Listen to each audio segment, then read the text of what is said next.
আল্লাহ যদি আপনাকে তৌফিক দেয় জায়গা কিনার, আল্লাহর ওয়াস্তে কাউকে বললেন না, নিজের ভিতরে রাখেন। আল্লাহ যদি আপনাকে বাড়ি বানানোর তৌফিক দেয়, খুশি মনে কাউকে বলতে যায়েন না, নিজের ভিতরে রাখেন। কোন একটা চাকরিতে ইন্টারভিউ দিয়েছেন, হুট করে খুশি মনে বলতে যায়েন না, নিজের ভিতরে রাখার চেষ্টা করেন। গাড়ি কিনছেন, যা কিনছেন নিজের ভিতরে রাখেন। হয়তো আপনি যে চিন্তায় অন্যকে নিজের সুখটা শেয়ার করছেন, এটা অনেক সময় হয়তো হিতে বিপরীত হয়। কারণ কি, আমরা বেশিরভাগ মানুষ ভালোবাসতে না জানলেও হিংসাটা ঠিক ভালো করেই করতে জানি। আমরা বেশিরভাগ মানুষ কারো উপকার করে সামনে এগিয়ে দিতে না পারলেও কিভাবে টেনে নামাতে হয় সে ধরনের হাজারটা প্ল্যানিং নিজে না পারলেও 10 জনকে মিলে করতে জানি।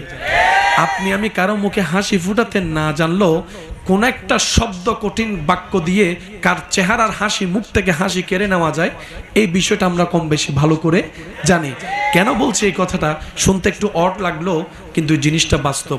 কারণ বদনজর বলো একটা শব্দ আছে, আর মানুষের কাছের প্রিয় মানুষের বদনজরটা একটু বেশিই লাগে, নজরটা একটু বেশিই লাগে।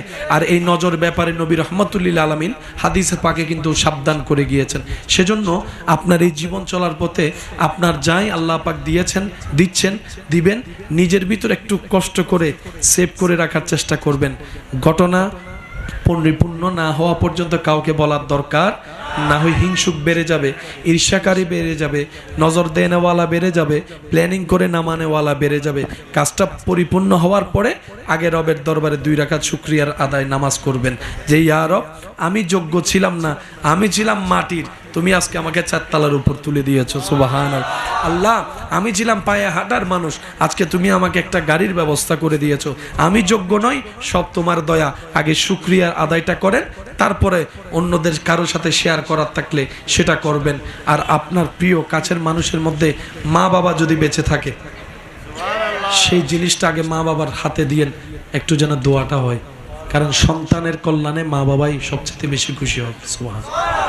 কষ্ট নিয়েন না আমার কথায়।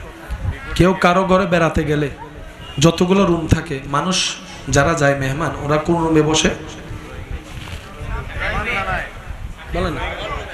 আমরাও যদি এখন কোথাও যদি বেড়াতে যাই কারো বাসায়, কোন রুমে? ভিতরে কয়টা রুম আছে আমাদের জানা সম্ভব? ওই রুমের বিছানার চাদর কি কি কালার জানা সম্ভব? কিন্তু আমাদের অধঃপতন এমন নিম্ন পর্যায়ে চলে গিয়েছে, এই বিভিন্ন ভিডিও টিডিওর নামে মানুষ বেডরুমের স্ট্রাকচার পর্যন্ত ভিডিও করে ফেসবুকে দিয়ে দিচ্ছে। নিজের ঘরের ভিতরের রুমের বেডের বেডশিটটা কি, যেটা তার বউ জানার কথা, তার স্বামী জানার কথা, হয়তো তার ফ্যামিলি মেম্বার জানার কথা, এটা এখন পুরা বাংলাদেশ জানে।